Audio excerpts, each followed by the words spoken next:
What is happening? Just making sure my AirPods are connected. They weren't. I believe they are. I think makes it sound a little better. Anywho, I am hanging out here on my YouTube channel slash Twitter slash Facebook, wherever you're following me. Thanks for hanging. I am trying to get back in the habit of doing at least one long form sit down per week, maybe more, for a lot of reasons.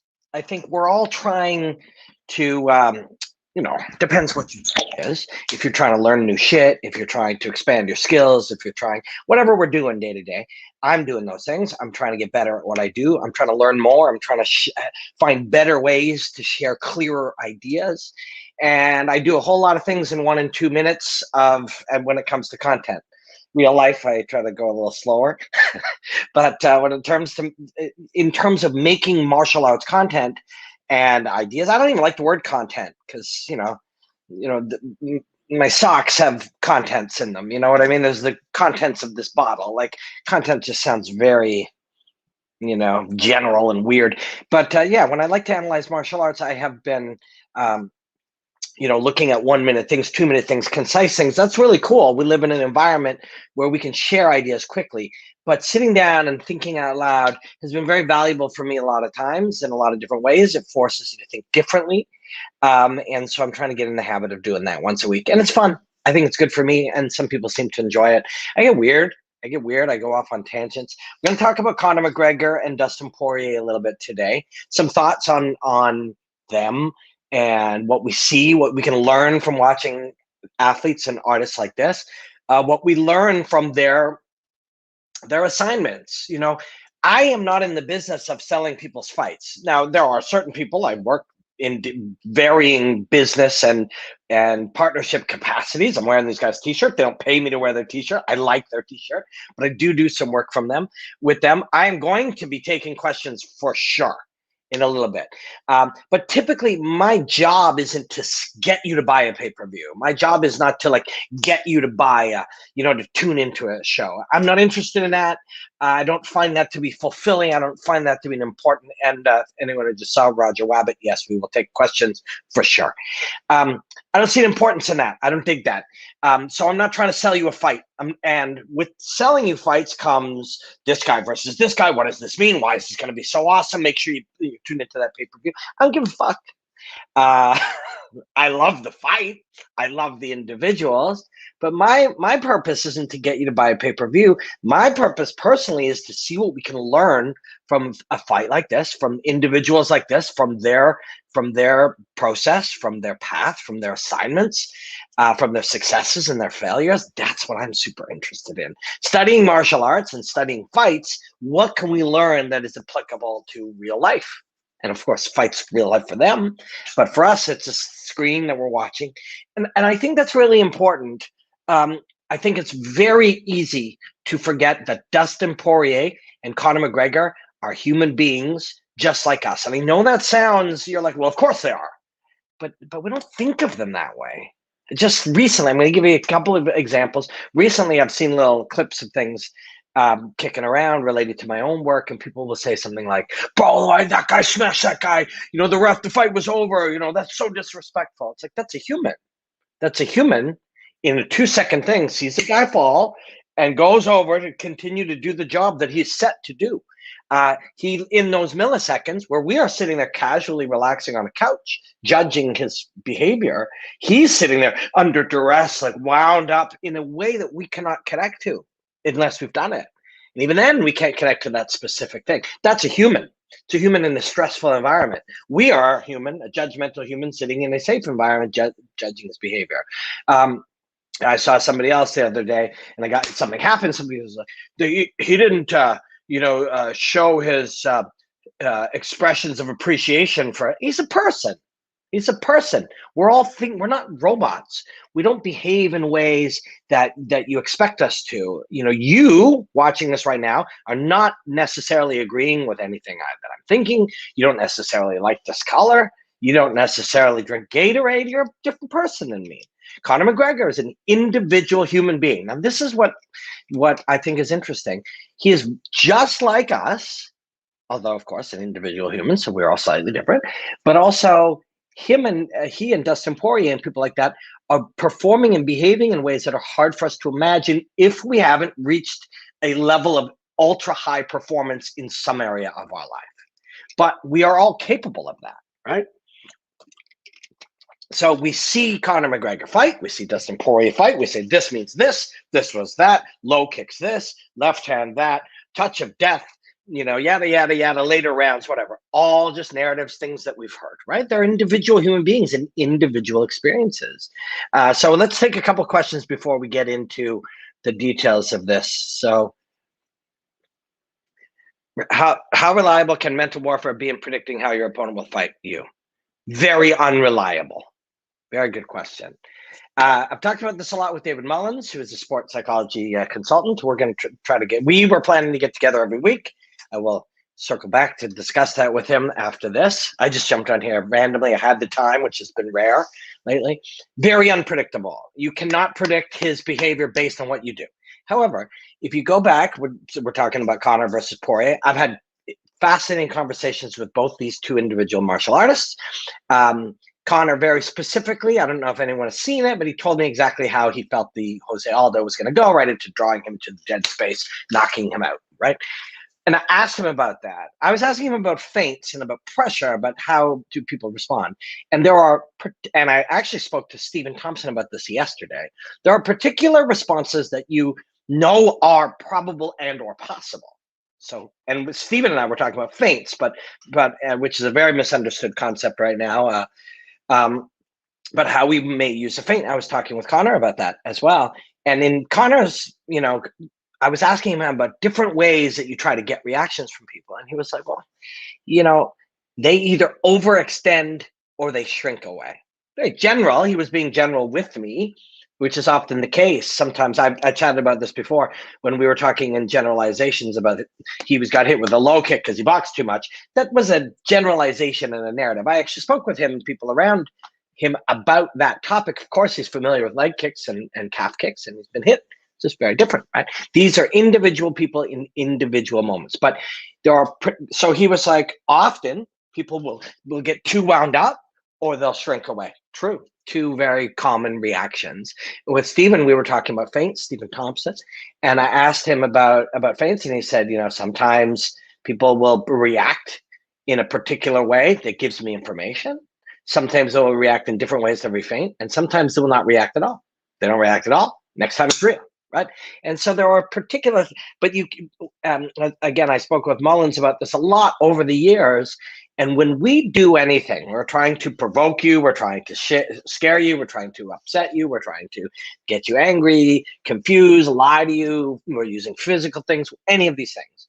We do not want to be reliant on you responding. If I'm trying to upset you and throw you off your game, that may not happen. So I cannot be doing this because I need it to happen. I can be doing it because it's authentic and I gain some other value, love, experience, enjoyment, whatever from it, right? We are going to talk about a lot of things. Hello, Pez. So you see Conor McGregor coming with a similar game plan to a second fight with Nate Diaz. All right, guys. We get this. This is where we'll get into it. What we call a game plan is not a game plan, right? What we hear in sports television, what we have thought of as game plans is just television shit. I remember once when I was going into my second fight, my second professional fight, I lost my first fight, and I said, Mark Hominick said, okay, what's the plan? And I said, I'm going to keep it standing. He's like, that's not a fucking plan, right? It's not a plan. It's a hope or a dream. It's something you would like to happen. And hey, I'm not trying to jack. I'm not trying to like get weird on you here. But why on earth would anyone do, if you lost something, why would you do the same thing? So anyways, first of all, what we think we know of as game plans, just fucking television nonsense for the most part. Secondly, no, of course. I mean, we fought, we lost. Why would we do the same things and hope for it to go differently? We would change a lot of things. Let me tell you this much I can tell you.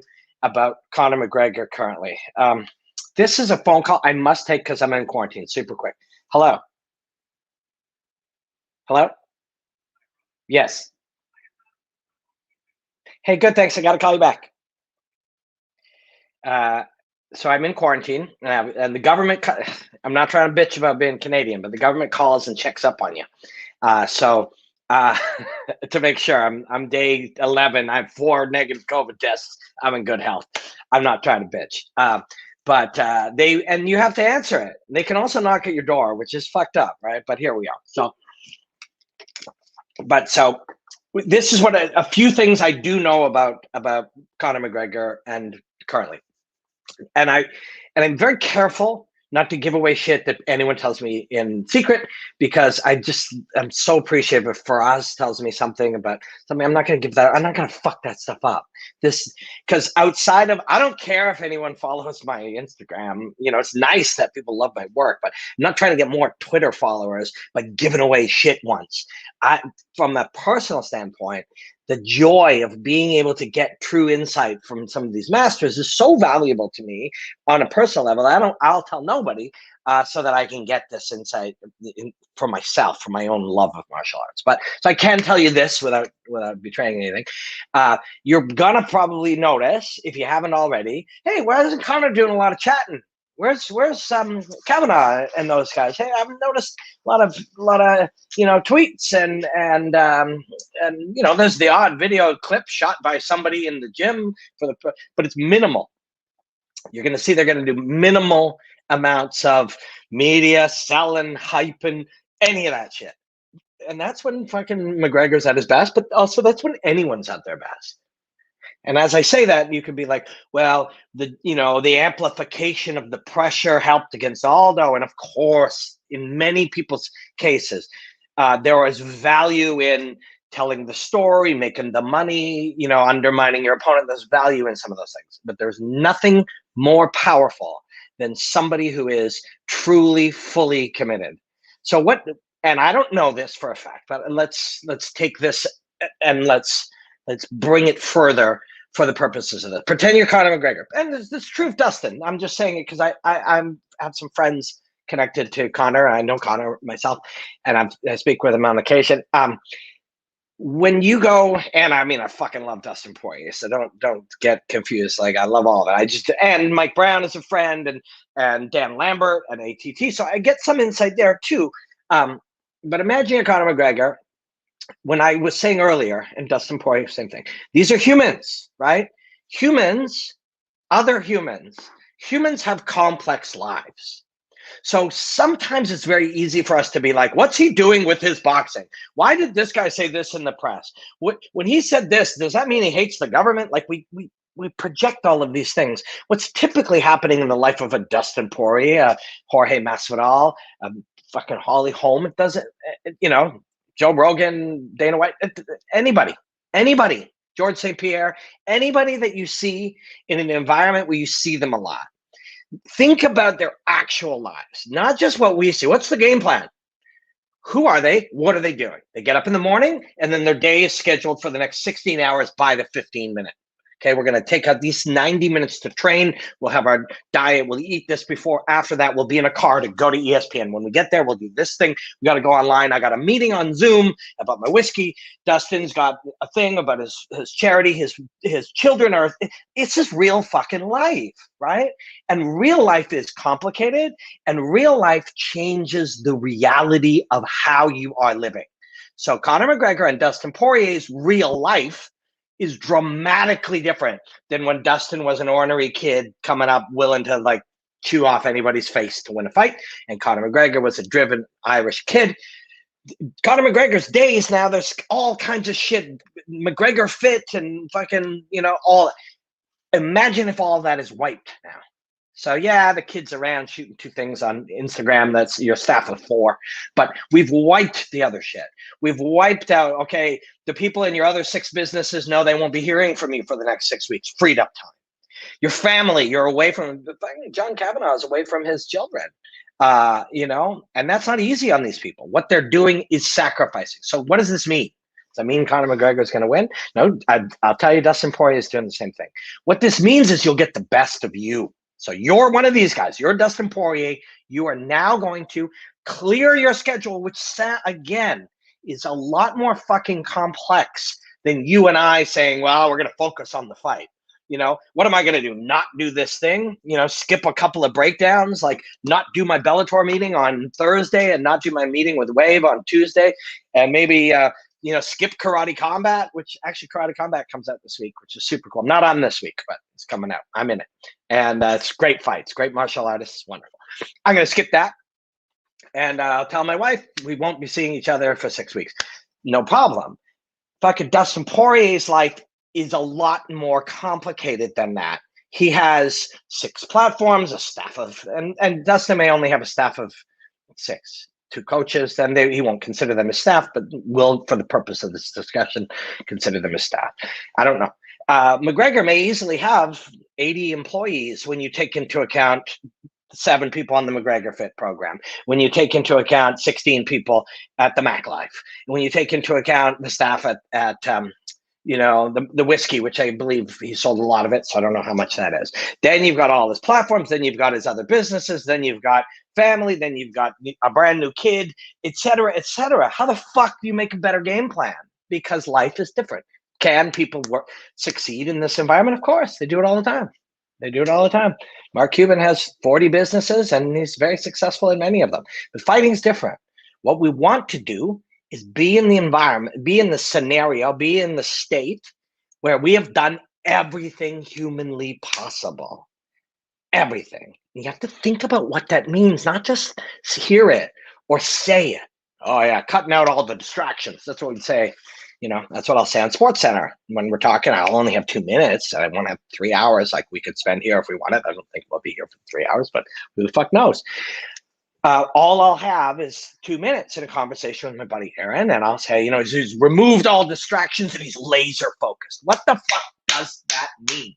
That means when you get up in the morning and you eat breakfast, you are on the phone with your coach. Okay, today we're going to train in this way. You're sitting there and you've got a list of what you're training. You're thinking about what you did last night, recapping it. This is how fucking mastery is achieved. This is how mastery is attained. And this is how, wherever you are, you break through new plateaus. So not you get done at the gym, you have a shower, good work, guys, and you get in your car and you go to your meeting for Dustin's foundation, and then you go home. Some people are really, you know, I talked to Demetrius Johnson. He did lose his last fight, but he talked about the segmentation of his life and how helpful that was for him. But McGregor got to where he is. Poirier got to where they are, to where he is by being all in. Again, if I say all in, you picture the poker thing. What the fuck does that really mean? While we're eating breakfast, which has been strategized perfectly for the nutrient value we need for this exact day of training, we are sitting there recapping what we learned yesterday. That one thing that we did just with that Kimura, with the elbow to the sternum and moved it ever so slightly. I'm going to drill that 3 more times this morning when that happens, because, you know, and Nate Diaz, my guy,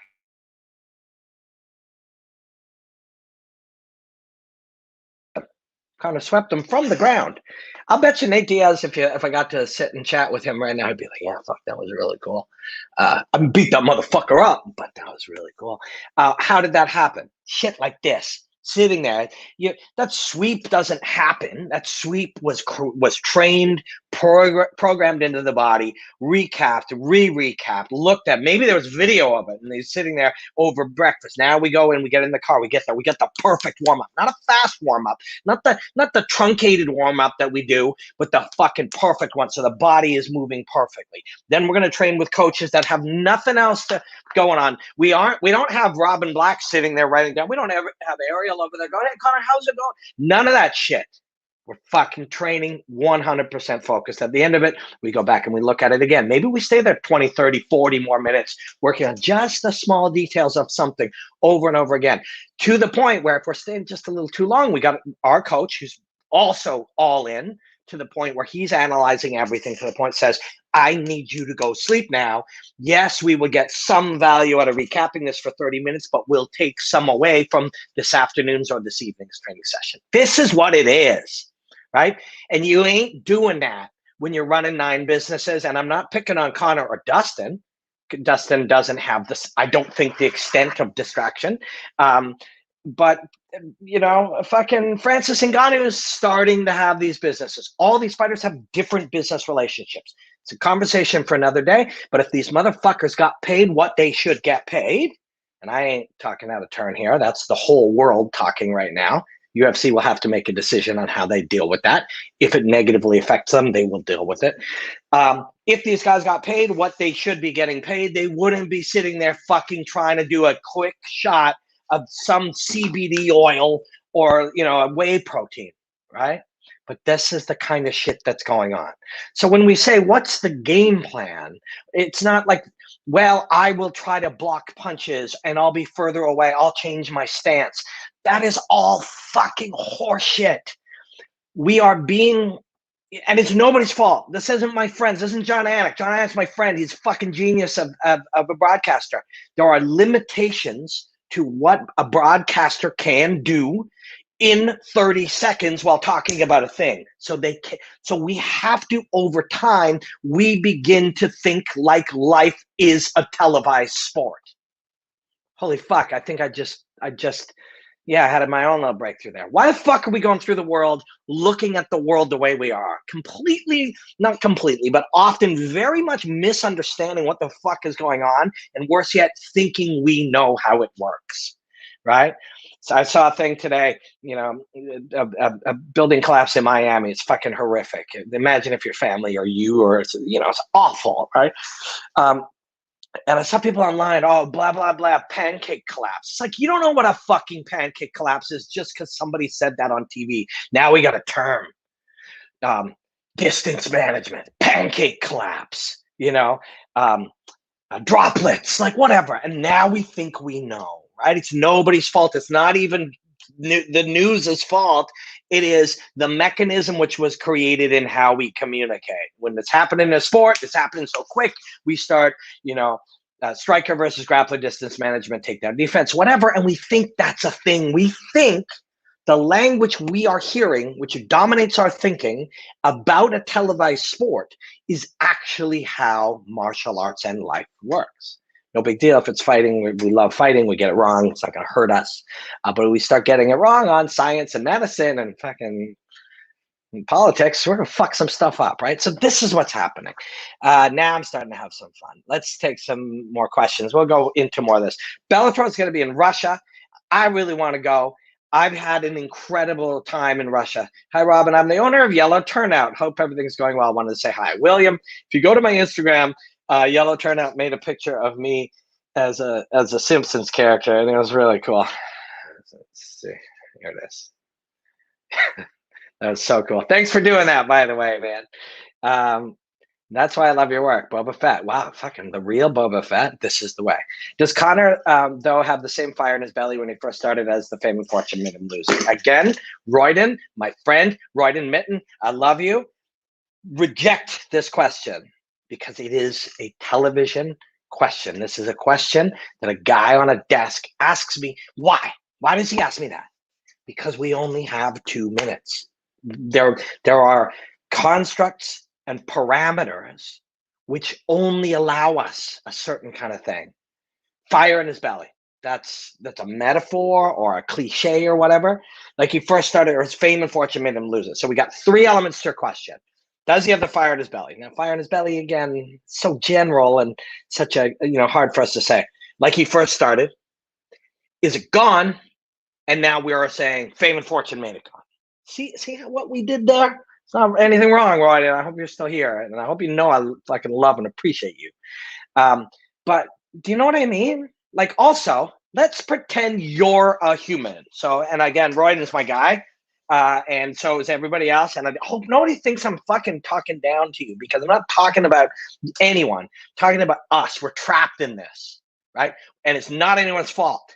We're just trapped in a line of thinking incredibly that limits our ability to think dimensionally, right? So let's just say you and I, so we're going to, we are humans, we are young, and we are driven. We want to be a martial arts champion. We're Conor McGregor. We are that Olympic gymnast who's a badass. Forget her name. If anyone knows it, please tell me. She's a badass. We're driven. It's all consuming. Maybe perhaps that starts to change. Now, let's say that fame and fortune does change it, which it may. There's 1,000 variables in life, family, you know, and freedom, distract, all these things. But let's just say that because we made a lot of money. So, and here's something that I can say as an observer and a fan observer. I studied Conor McGregor, not just as a martial artist, but when I get to study Dustin Poirier, Nate Diaz, when I get to study Ronda Rousey, you get to study their path. So you get to study the path of people who are going to face things different than us, and maybe we can learn some shit from it. So one of the things, and Conor himself appears, I only know him like for short conversations, so appears to when he was young, for many reasons, certainly don't judge him. We all come up with dreams and goals and hopes, right? And they are a direct result often to our environment, what we learned, what we saw, what we didn't see, what we didn't have.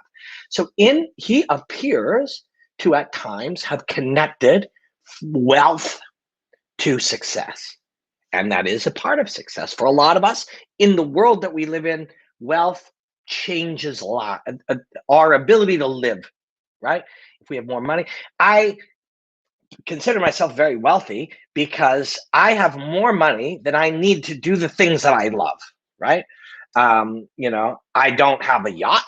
I will never have a yacht, but I get to fucking study martial arts all the time. And then when I get a break, I spend it with my wife. And yesterday we hung out with her parents. I'm in quarantine, so I didn't, right?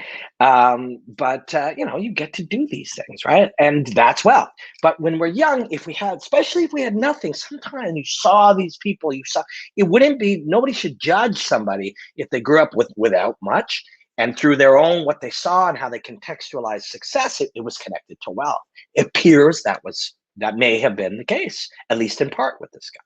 So once you achieve that, imagine your dream was, I want to be a 2-division UFC champion. I want to be rich and famous. Okay, well, once you are, the drive, the goals have been achieved. That's sometimes the worst fate you could possibly face. Dustin Poirier currently, at least, and again, it's very important that we don't automatically assume the things that these athletes and artists and rappers and politicians say are true, because there are more reasons for them not to tell you the truth of how they feel than there are reasons to tell you the truth. If I ask Dustin Poirier about life, there's a lot of value, and I ask him a very specific question about fighting.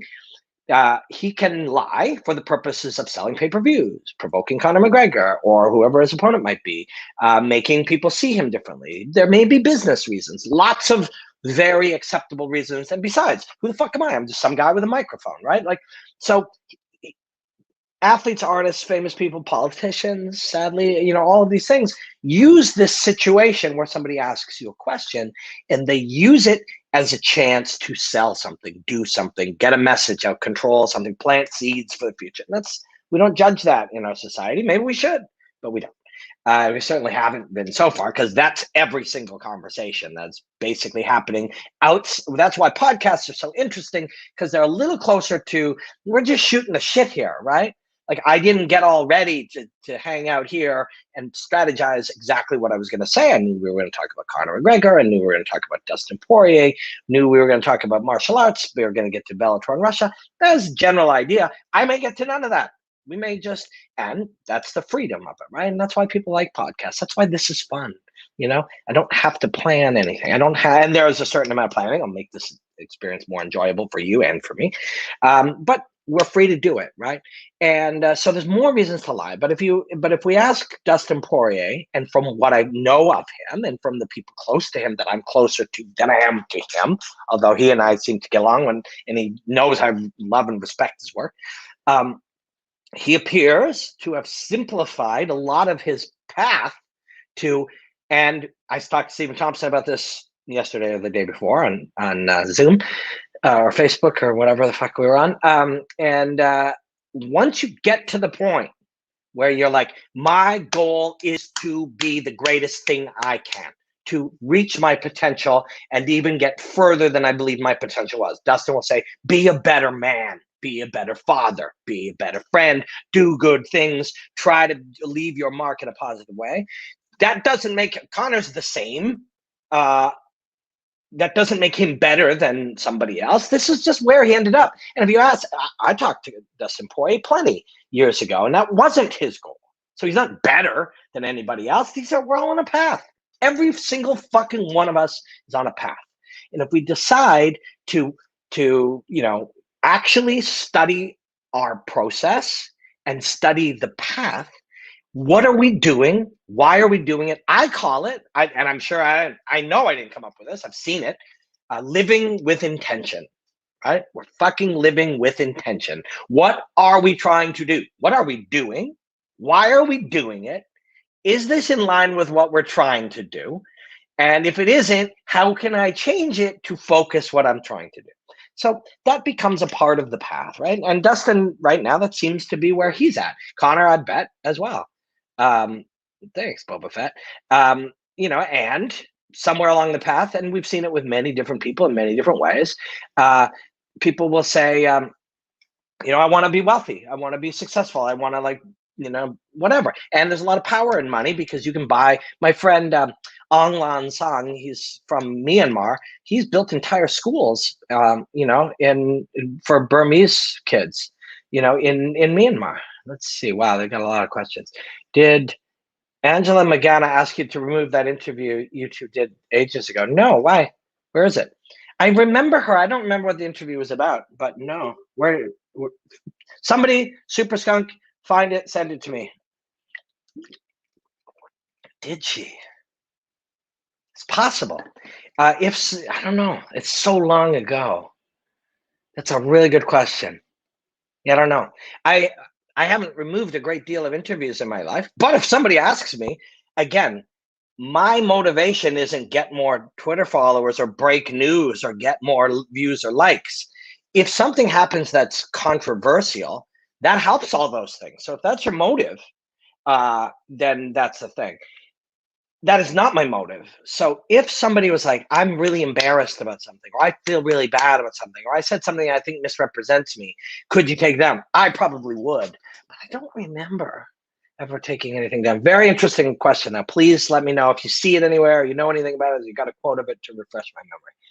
Conor has turned into a soft pussy because he took it so far. I mean, once we get to the point, so that's a conclusion. It's a very, I was going to say specific conclusion, but it's actually a very unspecific conclusion. Also, it's very general. It took what so far? Like it's very difficult to be able to use that in any meaningful way. Well, I mean, I don't think it's China-like. Also, I assume, Jacob, you live in Canada or the US, based on sort of what we are not, and this simple statement that I'm about to make, people could get very angry with me for making it, but we should not believe, and I don't know why they would, because if you know me, you know my intention is quite, what's the good word? Benevolent? Which one's the good one? Benevolent or malevolent? Benevolent. We shouldn't assume we live in the best place in the world. What we should assume is we are being constantly bombarded with information from our government or the area around us to convince us that how we live is the best and other people are worse. That would be true. That what the sentence I said there would, or the sentences should be considered true whether you lived in China, Canada, Moldova, Britain, whatever. You should assume that what you believe is true about the place you live and the government you live with has been shaped by that government and or the media giving you information to believe that, right? So China, like, my wife's texting me. I'll call soon. I will call her soon. That's my favorite person. Anyway, so I don't know what that was. If you're vaccinated or taken ivermectin, you're fine. That one I've seen popping up a lot talk. I don't have enough information. Hey, Saskatchewan. Saskatchewan is to the west of here. I used to live in Manitoba. This feels like a 100-level lecture class. That's not my goal. Hey, Robin, every form of martial arts can be defeated by another. What's the most dominant form of martial arts? This has been asked. It's a great question. And there's a very sort of meta thought process around it, but the most dominant form of martial art is, no form of martial art, or a flexible form, or an ever-changing form of martial art.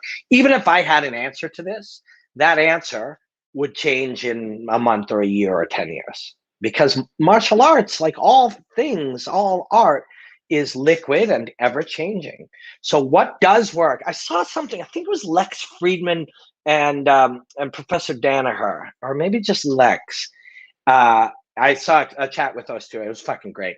I really like Mr. Professor Danaher. I've chatted with him. I've done a few things with him. I hope to go spend some time with him. He invited me to go to Japan once when Gary Tono was fighting, and follow him around. I want to learn from him. There's a few of these coach professors, Sifu senseis, whatever you want to call them, where the value of being able to spend weeks shadowing them quietly, making notes, would be just so valuable for me. It's such a joy. But yeah, I saw Lex Friedman, and he was talking about how our instincts, and this is a brilliant man. I'm certainly not trying to undermine him. In fact, what I'm trying to do is just show how our, words shape perspective, the angle from which you look at something. He was talking about how our instincts are so bad. When our natural instincts are so bad when we fight, and that's not true. That's not true. But I get what he was saying, and of course, when I explain what I mean, you'll be like, okay, well, it's all part of the same thing. But he was like, yeah, our natural instincts are so bad, are so flawed, or so weak, or whatever. And it's like, that's not true. Brazilian Jiu-Jitsu, we'll use the example. When I do something to you, you turn your back. It's really bad because I choke you. But your instinct isn't bad. My chosen, trained, programmed response to your instinct just exploits it. It's not inherently bad. In fact, when I hit you, why do you turn? Because that worked. That worked until I trained myself or trained the game to exploit it. It was not inherently bad. It was good. Throw punches, you run. Running's good. How do you run? You turn your back to run. Okay, so your instinct was the correct instinct for many generations, thousands of years. We just exploited your instinct. So in other words, I'm not saying he's wrong. In fact, he's correct in this way. We made it bad. We made your instinct bad.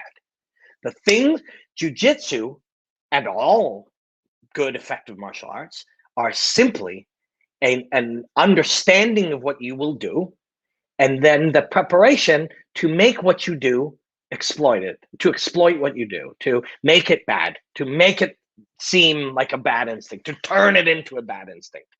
Turning your back when I punch you to run is not a bad instinct until I know it's happening. I studied you, and then by you, I mean humans, untrained humans.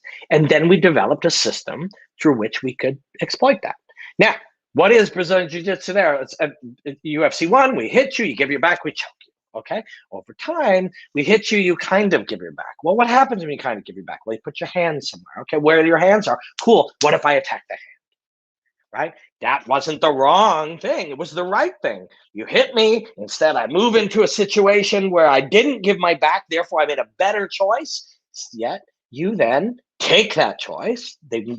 What has become now my natural default after I learned from giving my back was bad. I moved to this. Now you start to attack that. It is a spider web of constantly turning the logical response into something exploitable. And so wherever we are at any stage of that fucking spider web at any time, whether it be 1890 or 2026, whatever is right, martial arts, the evolution of it will make it wrong. This is my shit. This is just, to me, it is a privilege to get to talk about an art form and a lifestyle. This is a lifestyle. And I don't just mean the fighting part of it. It is a lifestyle of constantly finding and tweaking what is incorrect, to correct, to incorrect, to correct, to exploit it, etc. And you're doing this with yourself. We talked about it earlier about evolving yourself, learning, being in a constant state of improvement and all of these things. It's 3 p.m. I got Chael at 5. I'm not here. I'll be chatting with Chael today for TSN. We're talking about McGregor Poirier, which I was going to be talking about today, but I'm on this now, and it's really fucking such a pleasure. You are in a constant state of assessing your game, what you do. And yes, your game, if you're doing jujitsu or you're kickboxing or you're fighting or climbing or whatever, but also if you run your business, are you a good dad? Well, not when your kid's born. I don't know. The fuck, right? So you start doing, and you will gather information. You'll read books. You'll speak to your father if you're lucky enough to have had a good one, or other fathers. You'll gather information. Well, they pooped. Okay, I'll clean that. Oh, shit, they got a rash. Okay, I'll fix that. It's a constant game of figuring out how to get better all the time. This is life. That's the lifestyle. And that is I have a friend who, I forget who it was, but he was a fighter. And another friend of mine said, half guard is not a position. It is a lifestyle. And he was correct. And in the sense that all of these things are. It is a lifestyle of constantly finding the answer to a new problem. Your answer is now his problem. So he's got to find the answer. So any martial art will be one day exploited by something else. Here's the other fucking punchline, the best punchline of the whole bunch. What if, and I don't even need to say what if because this is truthful, but what if what we know about martial arts, about the human body, about how the mind works, about fighting, about competing, about growth, about learning, what if the best among us, and Professor Danaher right now is one of the best, what if what he knows is 0.01% of what is possible to be known? And that sounds fucking crazy to you, but if you see what he knows compared to, and I have some here somewhere, some old magazines, right? I got a lot of them. I like to go back and look at a lot. So this is November 1970. First thing I open up, right? Aikido. First thing, random. The pacifist's art. I'm not saying that ain't good. In fact, at one time, why did Aikido exist? It wasn't like people popped up and were full of bullshit. It existed as if we were, to some degree, part of its existence in a world of judo. So we've got a judo guy and he pulls on me and then he pushes me. And as he goes, my resistance gives him doorways to do things to me. I resist this way, I got my arm out. I resist this way, I got weight on my leg. I resist like this. And as I continue to resist, I become more and more off balance and he throws me. Aikido is essentially, can't believe I opened it up to fucking Aikido, is a philosophy of non-resistance. That's what it is. It's a philosophy of non-resistance. The pacifists are. I fucking love this. See, that at one time, there was some value in that for a purpose, right? That if my resistance was my undoing against the judoka in Japan in whatever year, and we wanted to develop an answer, some amount of non-resistance was the answer. When, of course, over time blended with many other concepts and ideas and thoughts. That was the answer. And of course, later it is not. Something exploits that and something exploits that. And so what John Danaher, what if, what for us, what Khabib's father, what if any of these people know is 0.1% of what is possible to be known? That we don't even understand our rudimentary things, striker, punch, that these are so rudimentary that there will be breakthrough after breakthrough after breakthrough over, let's say, 600 years. That we would one day look back at this the way we look at this, which also looks back at the way 1893. This is the nature of an ongoing thing. If the best of us understand it to such a high level that it's difficult to break through. Then we start to look at, do we understand the body correctly? Do we understand the brain correctly? Is there something in strategy? Is there something in breathing? Is there something we're misunderstanding about the environment? Is there something about the way that human beings rhythmically connect? What are we missing? And then so you have a breakthrough there, which gives you breakthroughs in all these other places. So the long fucking typical Robin Black answer to what's the best martial art is, it doesn't fucking matter what it is, because it'll be something else in the future. And that's tremendously exciting. Okay, that was this one. Let's see what else we got. Can't just take the sharpest blade and plunge it into anything. That's a really good, simple analogy. And I don't know what you were connecting that to, but that's a really great thing to say. Like, because what if the thing just moves, right? The sharpest blade in the world doesn't matter if you can't cut the person, if you can't touch them, if you can't catch them, if they're standing behind you and you don't see them, right? Fuck, it's good stuff. I don't know what you were connecting to, but it gave me some cool thoughts. Poirier has stayed more grounded and is more hungry. Again, my friend, this is a generalization. You don't know Dustin Poirier. I don't know where he's been. Also hungry. All you have to do is eat. You're no longer hungry. Right? These are narratives. These are narratives. There's nothing wrong with them. It's just, don't let them trick you into thinking you understand the world around you, if the things you are using to understand the world around you are narratives. I've had this conversation many times with many different people, using martial arts as the example, but this is applicable to all things. But and people ask me, how do I become a martial arts analyst? And my answer is, become a martial arts expert, right? You cannot analyze something you are not an expert at. You can observe it and then talk about how it makes you feel, or what you thought compared to what you thought the other time, but you're not analyzing it. You're analyzing the observing of it. You're analyzing, you're sharing your perspective about observing it. A lot of, again, I'm not mad at anybody. I'm not trying to judge anyone. I'm not trying to talk down to anyone, but there's a lot of discussion here about, like, we think we know, right? We think we know. Robin, thoughts on the Joe Schilling video? I didn't see the Joe Schilling video. I saw something was blocked. I'll have to go look. I don't know what it was, but I'll go find. Is the UFC at the most boring point in its existence? That is fucking fascinating. It's tricky.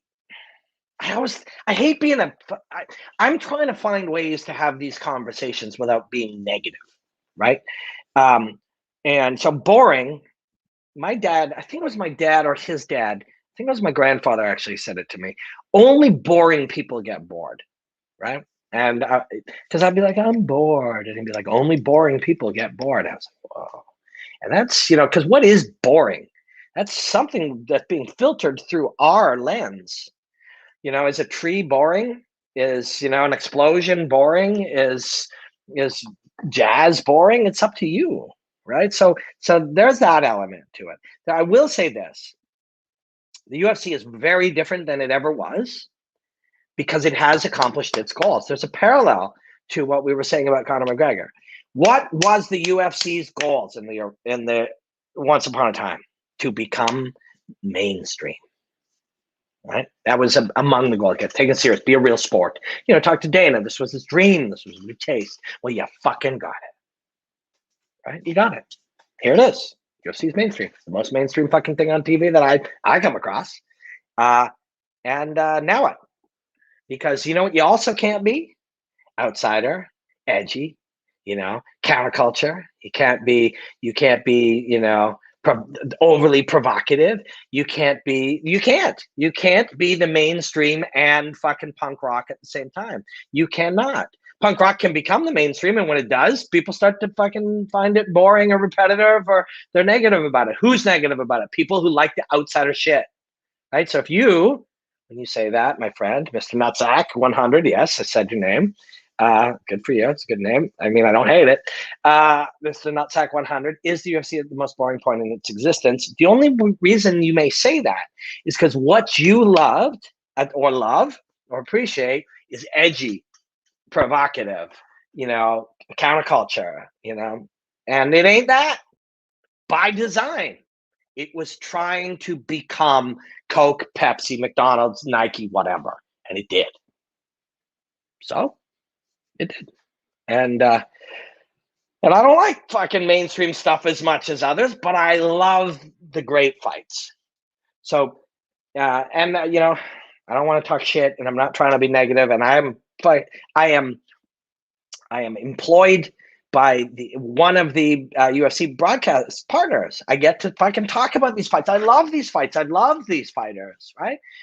My job is to talk about, when I do it for my job, gainfully employed by a UFC broadcasting partner in Canada called TSN. When I do that job, the good fortune is I am employed as a martial arts analyst. So they may say, hey, if Poirier won fight number 2, what's up next for whatever? That's part of sports media. And I'll be like, oh, well, maybe I think they'll fight again, whatever. But my main job is what is happening in the athlete, what is happening in their art, what is happening in the dynamic of combat between them. Fucking awesome. That's what I love about it. What I don't end up having to talk about in a paid professional way is what I think of the broadcasts, right? Or, what I think of their mainstream presentation, or what I think of, the way that they package it. And I don't have to talk about that. If I did, I would have to talk about it pretty honestly. I don't like it as much. I did Game Bred FC. That was fucking badass. I'm doing karate combat. It's really different. This is the same. And I'm not trying to talk shit, but more than a few coaches and other connected people, very much lately, 2 different people, and a number have had this conversation outside of streaming and stuff, but 2 use this exact term. They're like, I find it really hard to watch. I do too. I do. Well, I have to just watch only a couple of key fights in a particular way, and that's okay. Is MMA a dying sport? Seems like it is. It's Mr. Nutsack again. That's Mr. Nutsack to you guys. It is. We are in a time of decentralization. So, the mainstream, in many ways, the hardest thing to be right now is the mainstream. It's hard to be cool when you're the mainstream.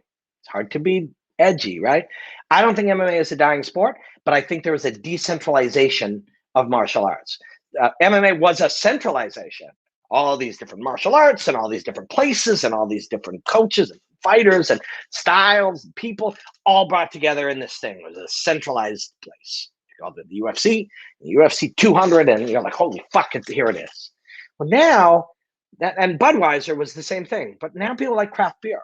So now, and it was a very difficult time to be, in a centralized thing. If you didn't really want to be in there, or you did and you didn't fit, or it just wasn't, just square peg, round hole, whatever, it was weird, right? And you're like, well, we can do something else. But now it's the best time ever to be, this is the best era I've ever lived in for what I love to do, because analyzing Bellator, I get my fucking MMA kick, and I get to do it, but it's not the mainstreamest mainstream. I get to cover the UFC, the biggest fights, the best fights, craziest fights, biggest names on mainstream TV. Get to go do karate combat. I get to commentate bare knuckle MMA, bare knuckle boxing, all these different things. Latway and Southeast Asia. There's kickboxing and sumo in Russia. There's so much of a decentralization of it. And that is great for everybody except for the ultra mainstream. But whatever, they'll all fucking survive. These are powerful companies, right? They're not, Yeah, we can't even go there. Is this answer to which martial art is the best question still? The answer was none. Robin, who would be on your combat sports Mount Rushmore? No idea. And whoever it was, years later, you'd be like, oh, fuck, I wish we could have put these new guys up there. Look at Mount Rushmore. Who the fuck are these guys? Are they the best presidents ever? I don't know. Do you? Right? They're just the guys we put there, right? Surprised that Khabib said he needed to have. No, I don't think that's what he said. I don't think he said anything like that. Also, we don't judge people. I hate being late to your stuff. Thanks, Gus. Robin, love hearing you talk, mate. Keep it up. Thank you. I'll hit a couple of these and then let's see if we got a question again. Did money make McGregor and Joe Rogan turn soft? Okay, Mr. Nutsack, we hit you with some pretty good stuff. Will a specialist ever be champ again, or is MMA the way forward? Yeah, of course, a specialist will be champ again, but it'll be what is a specialist? A specialist is somebody who has specialized knowledge in an area, while everybody else kind of has the same knowledge. What we consider the general knowledge of what to do in an MMA fight, if we consider all that normal now, that's just background noise. It's not, they don't know jujitsu and wrestling and boxing. They just know what you do in fights. If everybody has that, a specialist on top of that, 100%. There already are people, everybody's a specialist, but their background base setting is, 2020 or 2019, 2020, MMA in an MMA gym. On top of that, yes, specialist. Conor can't get KO. To think, Conor Conor went the full distance with Nate Diaz. Nobody, even Dustin Poirier, is not more of a proven 5-round warrior than that. And of course, he's worked on it since. Apologies if we covered this already. You like to see Fedor fight in his return. I want to see him fight the War Master, Josh Barnett. That's my guy. Was Lyoto Machida the greatest karate fighter ever in MMA? No. Maybe. I don't know. He's genius. I get to hang out with Lyoto for karate combat. Stephen Thompson's pretty fucking great. Why do musicians seem to excel at BJJ? It's a great question. I would say they excel. I would say there's only a very few things that when you look at, successful people that they have in common, and success is a very in air quotes, but one of the ways that comparisons that they made with CEOs, not saying that being a CEO is being a success, but that one of the things CEOs had in common, for example, is they played piano as a kid, right? The thought of thinking of music and seeing it as a language, as another language, especially when you learned it as a kid, fighting is a language, right? Computer is a language, Instagram's a language. I don't mean it in the traditional sense, but in the line of thinking. What are your thoughts on John Jones? I don't care about who calls what. You can, and no judgment. But I don't care who fucking considers who the best or not the best. Most people, and Khabib once said this, I remember, he was like, most people don't know anything about martial arts. There's like 100 people on earth who really know a lot about martial arts. He's right. He's right. So I don't care what regular people, if they want to go through the mechanism of discuss, I think this guy's the best. No, I think this guy's the best. Fucking have at it. I don't care. Not for me. I don't care. Because who is ever the best is going to be somebody else is going to be the best in 6 months. I remember when Usman won the title and we were, or defended it or whatever, and we were talking on TSN and my buddy, the host and Aaron, who's my friend, we were like talking about him. Is he the best? I'm like, yeah, we should fucking appreciate Kamal Usman because we're only going to have him for a short time at this level. Maybe 7 years, 6 years? And then somebody else will be the fucking greatest. So appreciate them. Appreciate them. Yes, I'm doing good. Thank you. Do you want to see John enter the heavyweight title picture? About titles. I can't. I'm sorry. I just don't. I don't care. I don't care about belts. I don't care. They do. I got one. It was really, and for me, man, this little belt was a Canadian bantamweight title in a regional show. That fucking meant the world to me, and it still does. I fucking put it on my desk. But it represents all the success and failure and the learning and all those things, the pain and the setbacks and the improvements and all of it. So it meant a lot to me. To these guys, it does, because they'll make more money or like they have to be remembered in a different way, or can help their businesses in other ways. But I don't care. I'm happy for them. But if there's 6 great fighters, I wish they could all have it for a minute. But then if they do, if everybody's the champ, then no one's the champ. By the way, we must agree, please. We don't have to agree. Actually, you don't have to agree at all. You can do whatever you want. It's not my place to tell you what to think. But perhaps we could agree that we stop saying, what is it? Highly anticipated. Because when we're almost every fight, not every, but if 100 fights this year are highly anticipated, then no fights are highly anticipated. Robin, who's the biggest draw in the UFC now? By the way, you think these homeless cats know the next big draw? I don't know. I don't know about homeless cats. I don't know if I'm missing something there. I also don't really I don't care who makes the most money or sells the most tickets. It's not my business, right? That's this is an interesting conversation too. And I'm not trying to. I just think way different, and I spend a lot of time being like, why are we measure things, and I really have enjoyed the PFL. They have it on here on TSN in Canada. I got a feeling that I'll be contributing something to them at some point because I really like them and I really like the people that I know there and stuff. And they'll measure a lot of things and they'll have a lot of these stats. What I would say is just because something can be measured doesn't mean it's important. And I'm not saying that about anything specific they're doing now, but this is how we got to where we are, where baseball was all stats driven, right? It's like if we could measure it, we did, and then we thought it was important because it was,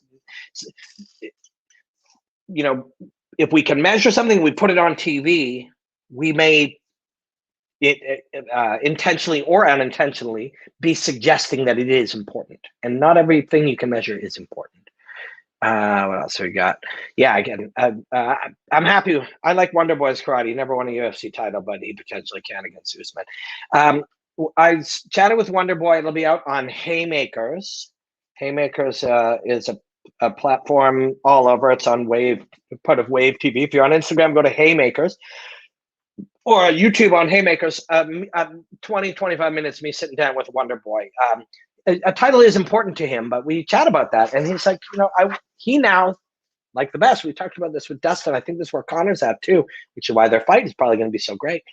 For him, the title is something that comes by pursuing greatness. Greatness doesn't come by winning a title. The title may come on your path to greatness. And that difference can fucking change lives, Poirier has won 5 more rounds, 5 more 5-round Nates than 5-round fights than Nate. So quantity is the definitive how many. That's the definitive thing. Also, you said 4-round fighter, so it doesn't matter. Whatever. It's like, the one guy, the other guy. These are not the points of our conversations, right? Who's a more proven 5-round fighter? Well, proven, this guy. Who's done better in 5th rounds? Maybe this guy. Who's seems to have a higher energy? Who's coach? Who's done more miles? There's 1,000 variables, right? Which is why so many of these conversations that we get into arguments. You see people arguing on Twitter all the time and in all these different places, different environments, because you could be right and that guy could be right. No, this guy did more. No, this guy did. Who cares, right? Do you think boxing can be, I don't know what that means. Does Conor have enough time to recover from the KO?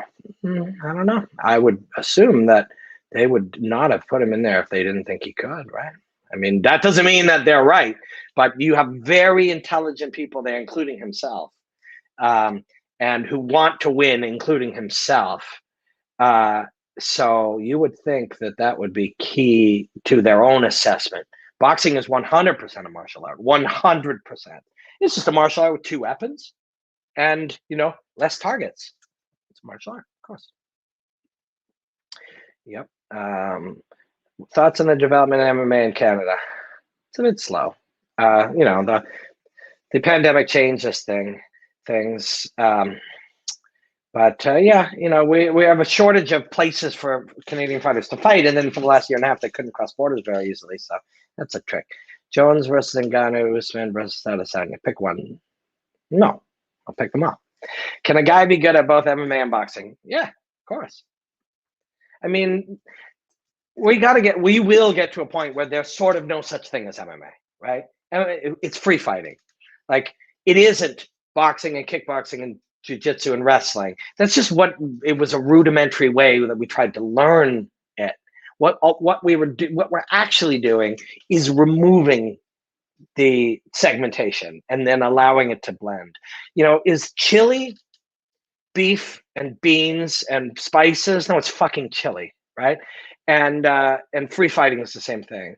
Free fighting isn't celery and beans and beef. It's a blended thing. And you can't reverse engineer chili by removing the things. When you remove a bean from chili, it still fucking tastes like chili. When you remove a celery from chili, it's not celery anymore. It's part of chili, right? And fighting's the same way. We thought we were combining them, but all we were doing is removing the differences between them, removing the structures that segment them. It's fucking fighting, right? It's free fighting. Thoughts on one championship after Demetrius Johnson, record holder? Yeah, he lost. I mean, fuck. Thoughts on, and Chatri is my friend, and I know a lot of people at one, and Michael Chavello is a buddy, and I really like Rich Franklin. I went over there and had, I was there for 13 days. I had like 5 interviews, and we were discussing me moving to Singapore to work for them because I really like them. But this is not about one championship or the UFC or Bellator or fucking kickboxing or Glory or it's not about any of these things. These are brands. These are logos. These are literally just logos. They're jerseys. Like, what's your thoughts on the New Jersey Devils or the Toronto Maple Leafs? It's like they're just collections of fucking hockey players and a shirt. That's what these things are too. They're just brands. The way you will know that somebody is, not all that informed is they will have an argument with you about the UFC is like the major league, right? That's how you know they don't know what the fuck they're talking about. It's just a brand. All the best fighters. It's not true. It's not true at all. We know we've got lots of examples here. It's just a brand. It's a marketing message. The best fighters in the world, the number one proving grounds. Those are fucking marketing messages. One championship, Bellator, PFL. I mean, they're brands, right? They're brands. The fighters train in the same places with the same coaches. Henry Cejudo and Patricio Pitbull, were both 2 division champions and 2 things at the same time, training in the same room. And I'm not giving away any fucking secrets when I tell you that they split rounds all the time. This guy won one, and this guy won another time. This guy won a minute. This guy got to dominate. They're fucking equals, right? It's fucking, they're logos. They're logos. If you believe that, this is a B-level one, or that, in Asia, it's like not as good as the UFC, you've just been successfully marketed to. That's all. You guys are having a chat. I'm seeing somebody's podcast. By all means, share it on any of these platforms. Talk about podcasts. You saw a joke. Many UFC fighters clearly on steroids. Not as much as you would think. It's very, very, very minimal now. Yeah, this is good. Pitbull versus McKee. Pitbull versus McKee.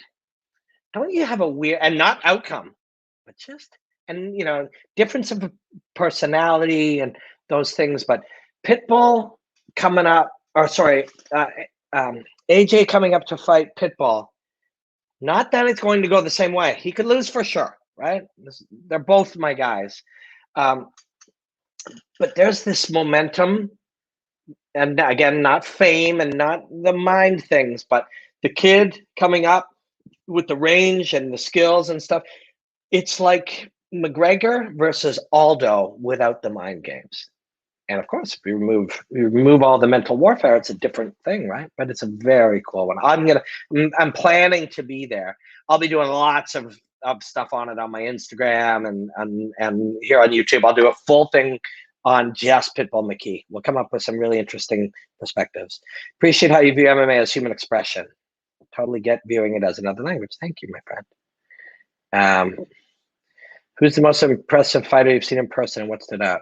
Actually, one of the most impressive fighters I ever saw, Cub Swanson hitting pads was really amazing because I'd already studied him, and so seeing him move kind of in person was really amazing. Once saw Anthony Pettis on a punching bag, and I remember just being like, holy fuck, can this kid move? Like, he was young at the time too. Yeah, there's been a lot though. McGregor against Aldo. Does Conor have enough time to recover? Yeah, we were talking about that. I mean, if we think that, you got to think they asked that. Doesn't mean that they nailed it, but you certainly got to assume that was a large something, you know, a high priority assessment that they would make. They want to win. Are there people around who make money from Conor if he fought, well, not at his best? Sure, but not as many people who are truly a part of his family who want him to win, and the best way for him to win is to be ready. And so, doesn't mean, you know, how's Pluto? Pluto's my dog. He's good. He's sleeping over there. Think of an existing Nate Diaz fight, considering only possible fights. Oh, man, I don't know. I want to see Nate Diaz fight everybody. I don't know. Fab. Do I not know that person? Am I supposed to? Your comments on Jake Paul versus Tyron Woodley. Fuck if I know now. Like, you know, in real life, Tyron Woodley should just tune that guy and, you know, in a round or two, put him out of there. The skill level is so dramatically different. But maybe this ain't real life. I don't know. Shit's happening way different ways, you know? Like I said, well, Tyron, there's no I in it, but I mean, Tyron should win. Hola. But who knows? Weirder shit have happened. Do you think Clarissa Shields will be successful in MMA? Yeah, I do. I mean, fuck. First fight.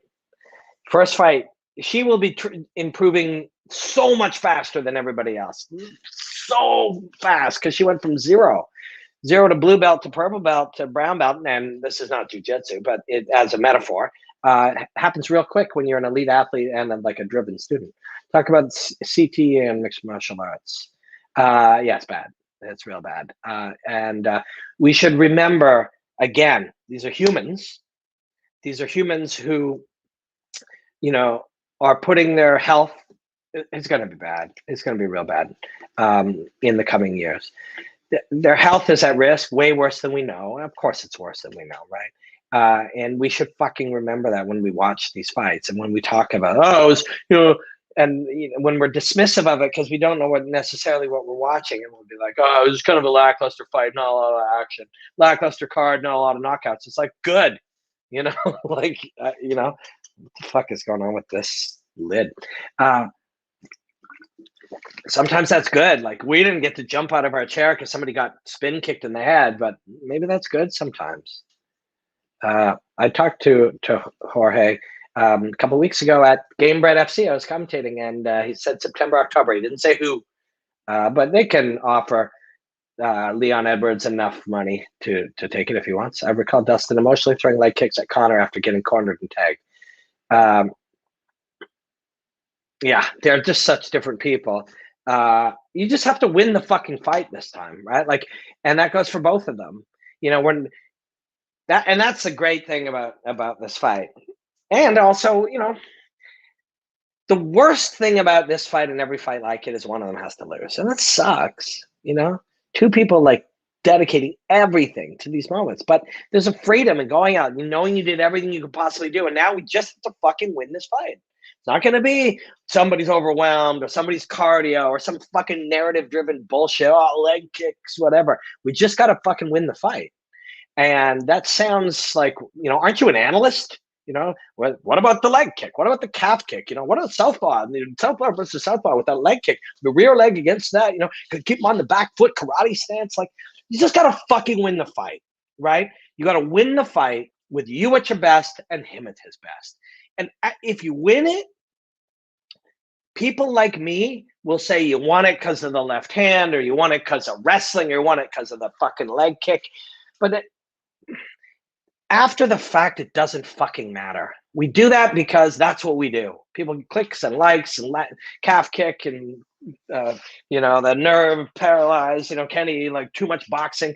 We just fucking do this. You got to win the fight, right? And the fight fights are not won or lost with the narrative we apply to them. They are not won or lost because karate, right? They are not won or lost because game plan, takedown defense, right? That's just shit we say. They are won and lost because in those moments you are the freer man, and the decisions that you're watching yourself make, you are watching yourself make them. I had a chat with Stephen Thompson about it. It'll be on Haymaker's YouTube. The chat, you're watching yourself make decisions, express training based on preparations in the weeks, months, and years before. So you go out and fucking win the fight. You know, yeah, you get kicked in the neck and something bad happens. You break your arm, something. It doesn't fucking matter. You have to go out fully equipped, fully switched on, completely in the best shape humanly possible, uh, uh, mentally and emotionally aroused to just the correct amount. Your focus locked in, and go out and flow and express your fight and trust it and fucking win or lose. And then you go home and you say, I don't care what these people say on the internet or on a desk in a suit or any of these fucking things, because they don't know fuck all about this. Me and that guy, you know, Dustin Poirier and Conor McGregor in the arena on the night, tuned into the highest capacity they can be in, switched on mentally, highly focused, engaged in a physical, mental, emotional, and psychological battle of two trained brains, each with unwilling, conflicting objectives, and they fucking fight. And someone wins. And then a bunch of assholes say, this guy's better, this guy's worse. I can't believe you fucking picked Poirier. You're a noob. Like, and we all act like jackasses. But it's got nothing to do with these guys. What we say about them has nothing to do with these guys. They can influence them. They can watch. They can listen. They can be affected by it. That's up to them. How we judge it, how we label it on fucking Sunday on our YouTube channels, how we sit around and we've got a expert. He says this. Oh, I draw arrows and zoom in on some shit. They fucking fought.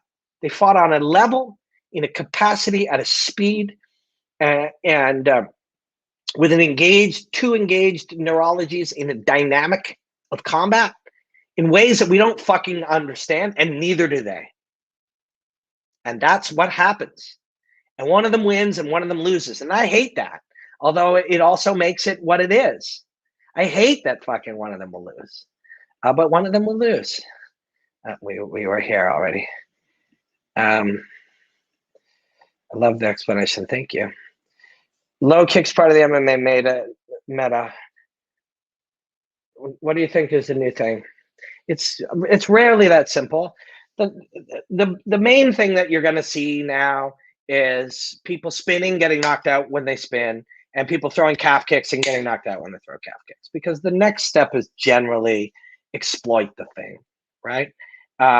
The biggest changes have happened. We went through a big range thing when Conor and came along, and when Holly beat Ronda, and the calf kick was the adaptation to we fight further away. So I use my longest weapon and I hit your closest target because we're fighting further away, which we were doing because we didn't want to be taken down. Wanted to move our feet, pick you apart. Conor, Holly, different people like that. Steven. So we changed. Now that we calf kick, now what are we going to do? Maybe we have to get closer again. Maybe we're going to fight closer. More elbows, maybe. More work against the fence. But we are at a touch of a stagnation period, and there's a little less interest in the fighters and in the coaching and stuff, and in the audience. So it's a different time, I don't know that people are driven to all of a sudden when these fights are happening, and they are appealing. You're getting paid more money to go fight Jake Paul, and there is more money, a lot more money, millions of dollars. And I know that to be true. And I'm not mad at Dana. I admire Dana. I admire everything that he built and has built. And I understand why you'd say, oh, that's bullshit. That's not that more money. It's a lot more money. It's a lot more money. So you're getting, so little less innovation starts to happen, a little less excitement, a little less sort of fire around some of these fights. All of a sudden you got a little less change in it, right? I don't know. I don't know who would win. Will Floyd Mayweather ever return? He's old. Think John Jones will beat Francis? No. Bring back your breakdowns. They were hilarious. I do. Go to Instagram. I have hundreds and hundreds and hundreds. If you were a promoter, what would Robin Black Fighting Championship look like? How would you present MMA? I would not present MMA. MMA is old now. MMA is old. MMA is tired. I would present some other kind of free fighting. It's a little less sporty, a little less football-y, What is Conor's biggest challenge for the trilogy? Alex, my friend, that's the kind of thing that we will discuss on ESPN. And why?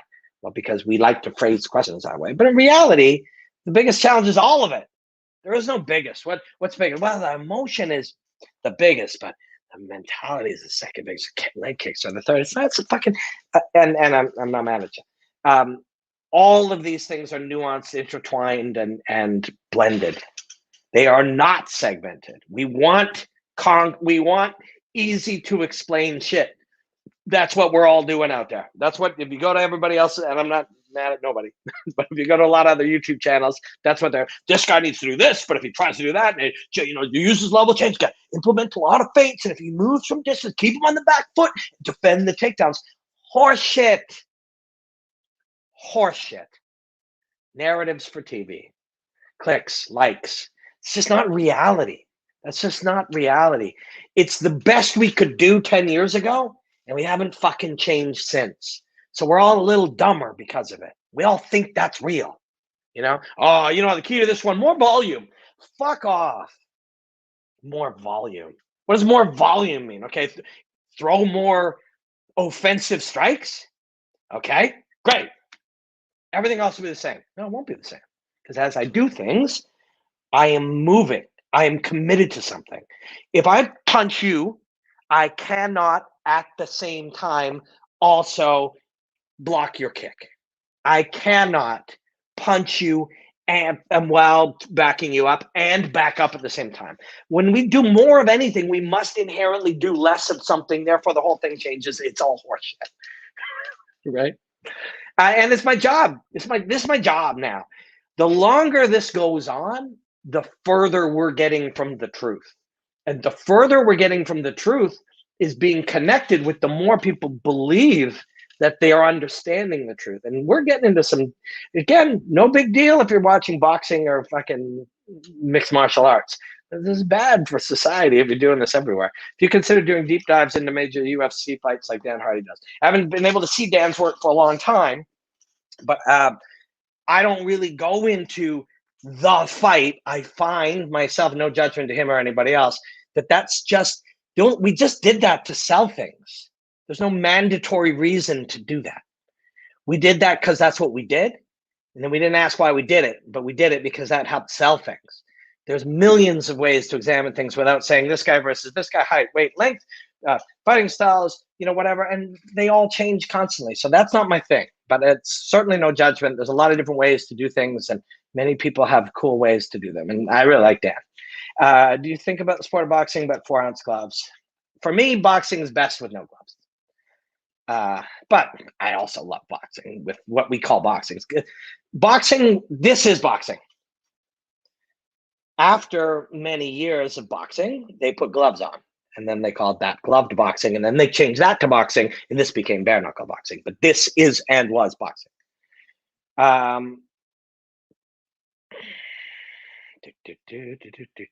have my favorite boxing. I called BKB in London. Bobblehead, Robin Black. Yeah, that would be fun. I don't have any, but that's, yeah. Full Reptile is Dan's company. How would you compare Conor's one punch power to Dustin's? I wouldn't, because there's no such thing. Conor's one punch cannot be described this way, and neither can Dustin's, because Conor's one punch against Jose Aldo is different than Conor's one punch in round 2 against Nate Diaz, which is different than the time he fought Max Holloway, because Conor's one punch was also affected by his knee, which is not unique to his knee. What it means is it's affected by your body, your positioning, your feel, your comfort. There's no such thing. These are not video game characters. These are humans. But I understand why you'd ask that, because this is what we're being fed constantly, right? So hot Saturday.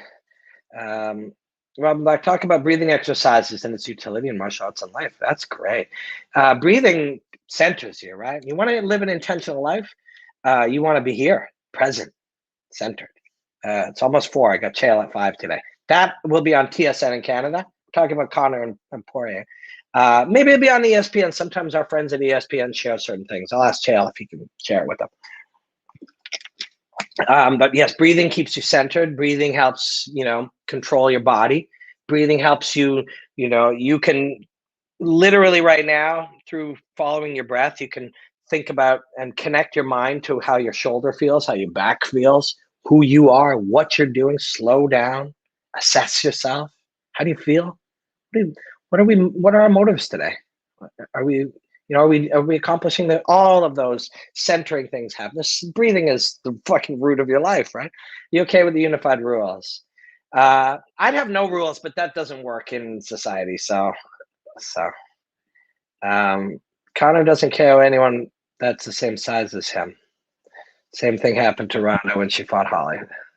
No, that's not true.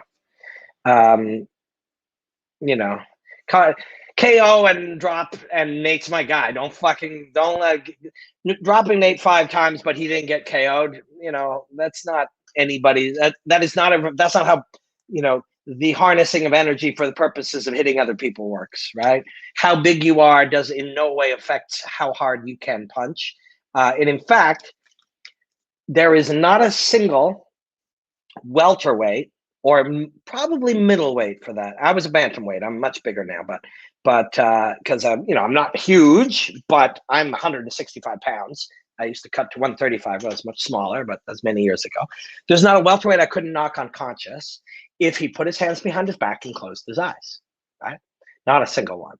Now, what does that mean? Does he have a bad chin? Do I have crazy power? No. That's how the mechanism of striking somebody, the brain touching two sides of the skull, the coup contra coup injury, that's how knockouts happen. Is it because I hit hard?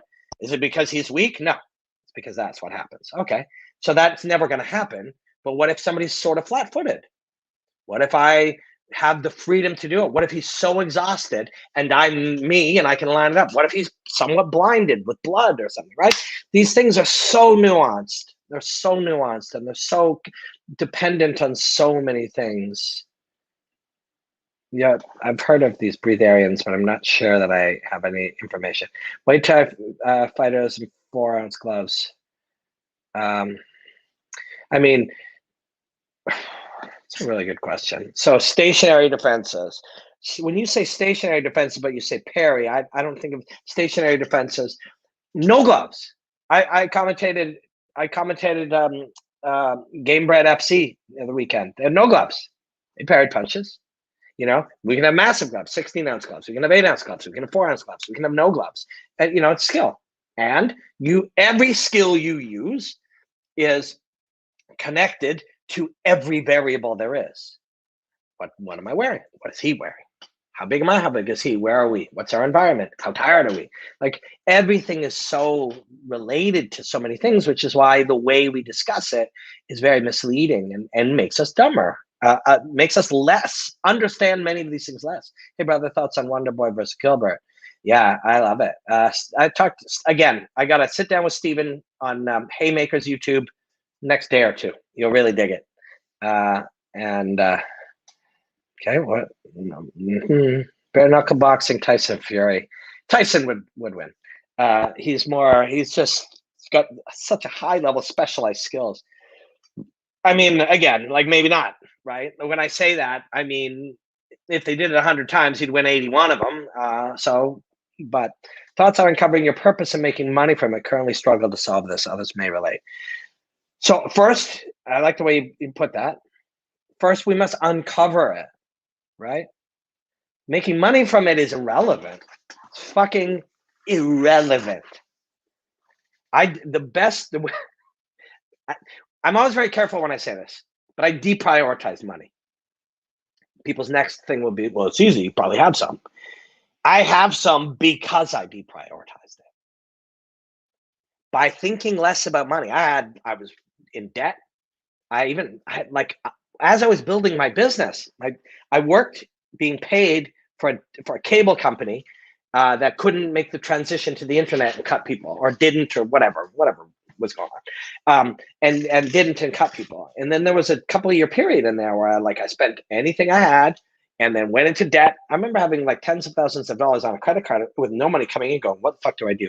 And the answer was, fucking minimize all your expenses from today forward and deprioritize money. Do everything based. If everybody else is chasing money and they're making decisions based on money, do the opposite, because scarcity is value. So don't sell CBD, don't sell whey protein, don't say click like, yeah, blah, blah, blah. Just do what you do and deprioritize money. As soon as I did that, it started to go better. I did things for the sake of art, quality, entertainment, bringing value, giving, not getting. If everybody's trying to get, then fucking give. And I know this all sounds nebulous, but I'm telling you, I had none, and now I have some, right? And but uncovering it comes first, right? And to do that, you just gotta fucking do lots of shit. Get the fuck up, and if you can't do lots of shit right now, then you gotta improve your diet, improve your exercise, get more sleep. Consume, meditate. Have a purpose, seek a purpose, and have whatever part-time job will allow you to just pay your dead minimum and live like a fucking artist. That's what I did. You live like an artist, making no money, and paying your minimum and spending all the rest of your time becoming a craftsman or an artist and figuring out what you want to do. That's not easy, but if you think about it that way for a long period of time, it's a lot easier than how the fuck do I make $400 this week? The answer is get a job, make the $400, pay your bills, and spend the rest of your time developing skills, learning, becoming better at whatever your craft is. Nate Diaz, no. I mean, we all have brain damage and loss of brain cells, right? If you've ever fucking done drugs, drank alcohol, bumped your head, we all have brain damage, right? This is the nature of aging too. So eventually we get brain damage. Can everyone subscribe to the Ka Squad? You're very welcome. There's a reason Conor won't fight Diaz again. He knows he got lucky with a fixed fight. Well, you're incorrect. He would love to fight him again. I'm friends with him and Kavanaugh. And when I talk to Kavanaugh, he's like, that's the fight we want. And they mean it. He's not talking to me on camera. He's like, that would be fun. They love it. They'd love to fight him. And they might lose. But you know what? Here's the thing, Donnie. Most greats are not, they must get rid of the fear of losing, because you're going to fucking lose. You're more likely to lose if you're afraid of losing. It doesn't mean you want to lose, but it means you must be free of it. And to be free of it, you'll take these fights. Failure is part of the process.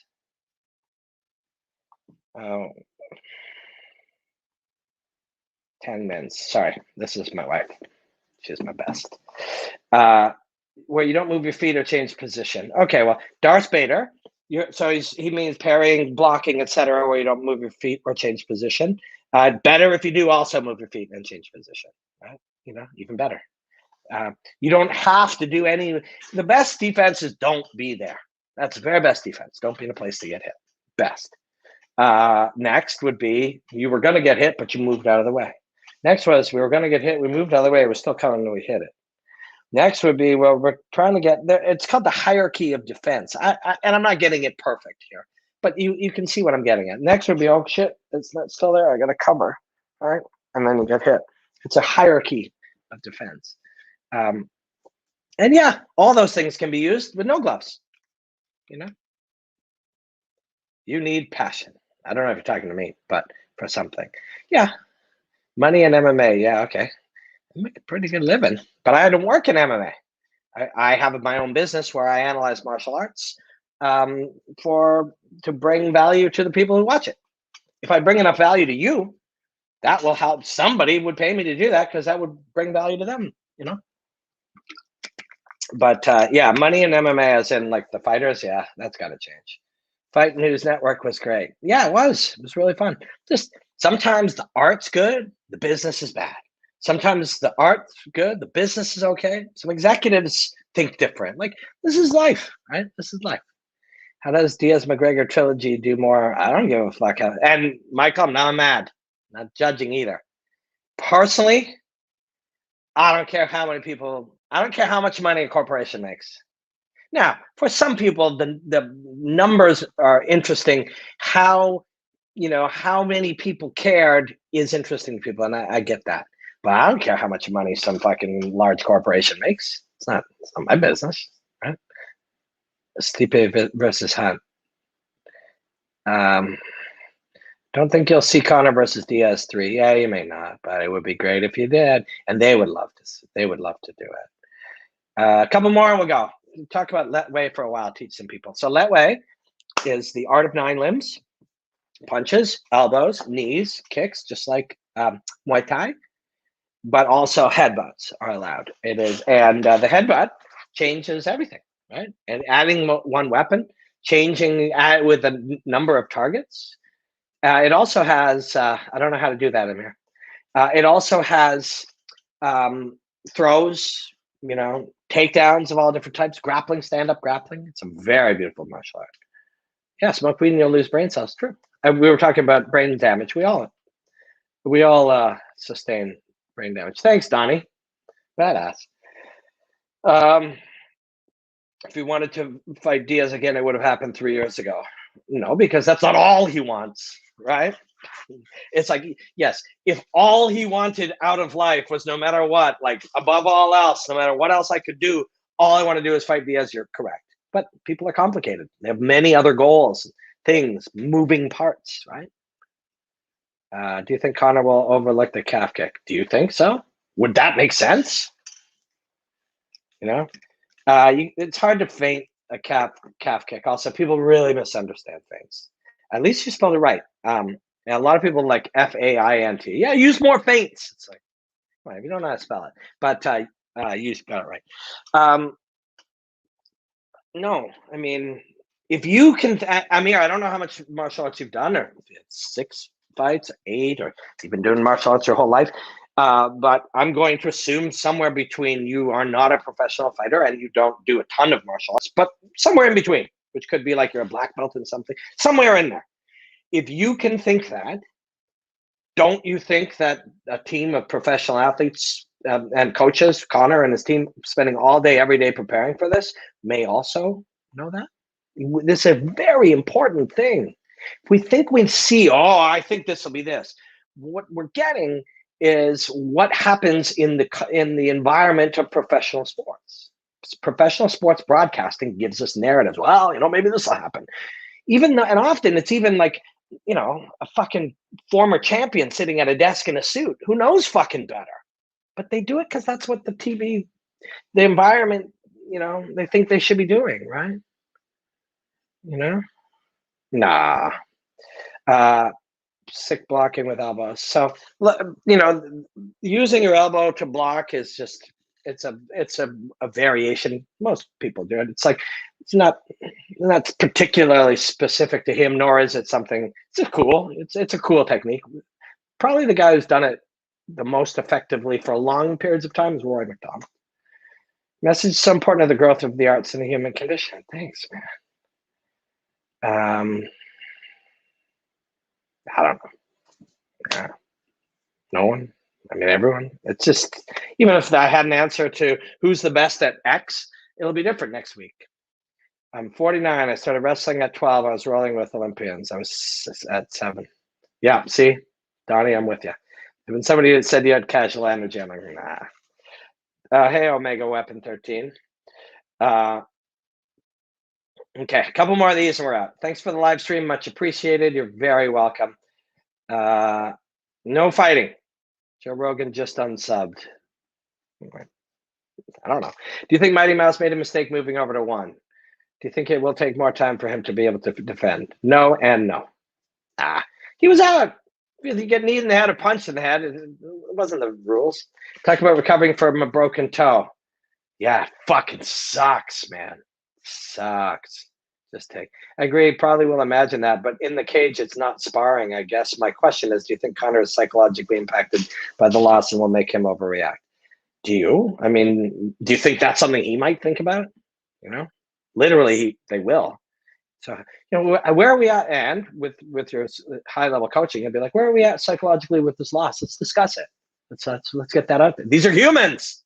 So not like things sitting there waiting for our assessment.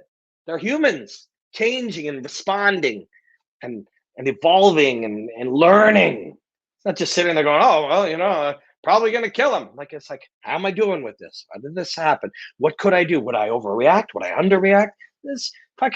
There are 29 layers above our questions. Our questions are there because TV's making us think this. That's not how real life is. Yeah, Jeff Jocelyn's awesome. If anyone doesn't know, go Google Jeff Jocelyn. He fought what's his name? Blonde dude. I have a bad thing with names. If you had to suggest a few fights to a new person MMA to watch, what fights would you suggest? I would actually tell them to. I'd give them 3 fights. 2 of them with Michael Venom Page winning, and 1 of them with Michael Venom Page losing, because they would love those.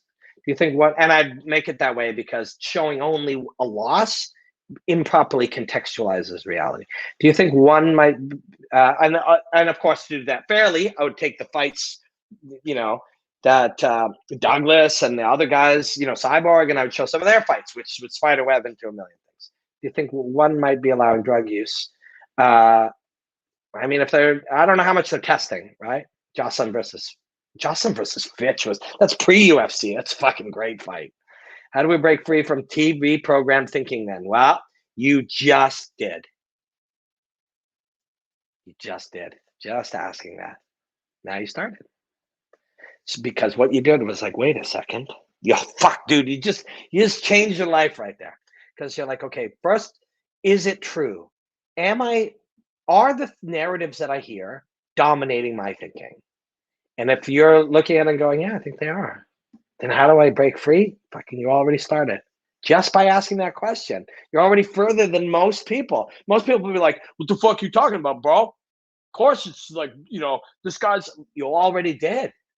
You already did. Who wins between O'Malley and Smolka? I never know who's going to win. Stop watching. Yeah. Or turn off the volume. You can turn off the volume, think for yourself.